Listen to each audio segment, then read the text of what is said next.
বিসমিল্লাহ সালাতু ওয়াসসালামু আলা রাসূলিল্লাহ। সম্মানিত সভাপতি, মাননীয় প্রধান অতিথি, উপস্থিত জাতীয় স্থায়ী কমিটির সম্মানিত সদস্যবৃন্দ, সকল নেতৃবৃন্দ,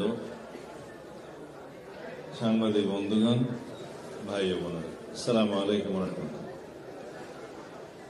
শহীদ বুদ্ধিজীবী দিবস উপলক্ষে আলোচনায় আমি খুবই সংক্ষিপ্ত বক্তব্য রাখব। মূল্যবান বক্তাগণ বক্তব্য রাখবেন। জাতির শ্রেষ্ঠ সন্তান বলা হয় পৃথিবীর সকল দেশে যারা বিদ্বান, যারা ফিলোসফার, যারা বুদ্ধিজীবী, তাদের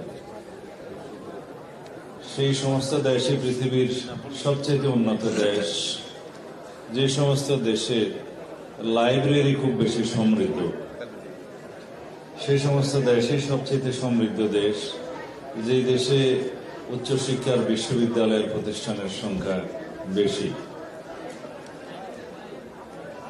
একটি দেশকে ধ্বংস করে দেওয়ার জন্য সেই দেশের শ্রেষ্ঠ সন্তানদেরকে, বুদ্ধিজীবীদেরকে, বিদ্বান ব্যক্তিদেরকে, ফিলোসফারদেরকে হত্যা করে সেই দেশকে ধ্বংস করতে চেয়েছিল পাক হানাদার বাহিনী।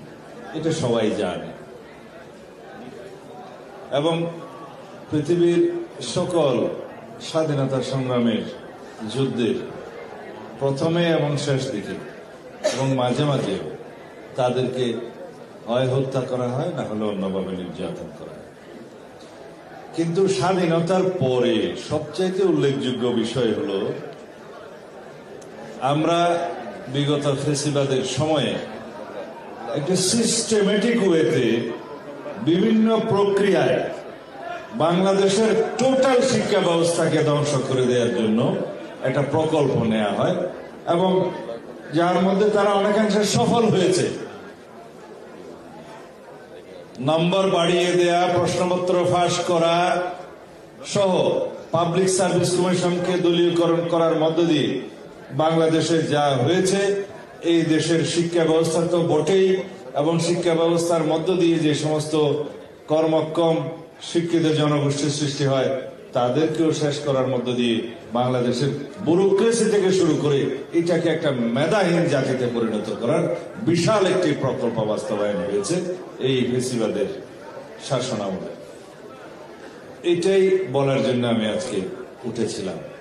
এখন আমাদেরকে এখান থেকে শিক্ষা নিতে হবে যে যেখানে আমরা দাঁড়িয়ে আছি এখান থেকে আমাদের একটি বুদ্ধিবৃত্তিক, জ্ঞানভিত্তিক সমাজ ব্যবস্থা প্রতিষ্ঠা করার জন্য, বৈষম্যহীন একটি রাষ্ট্র ব্যবস্থা প্রতিষ্ঠা করার জন্য আমরা কিভাবে এই জাতিকে একটি সুশিক্ষিত, সমৃদ্ধ, বুদ্ধিভিত্তিক, জ্ঞানভিত্তিক জাতি হিসেবে গঠন করতে পারি, সেই জন্য আমাদের যথেষ্ট প্রকল্প হাতে নিতে হবে, সেই জন্য যথেষ্টভাবে আমাদের কর্মসূচি নিতে হবে এবং আগামী দিনে ইনশাআল্লাহ আমরা সেটাকে চ্যালেঞ্জ হিসাবে নিয়ে যাতে এই জাতিকে একটি শক্তিশালী জাতি হিসেবে বিনির্মাণ করতে পারি, সেই শপথটা আমরা আজকে নেই। আপনাদের সকলকে ধন্যবাদ আমাকে এখানে বক্তব্য রাখার সুযোগ দেওয়ার জন্য, আয়োজকদের ধন্যবাদ। আসসালামু আলাইকুম।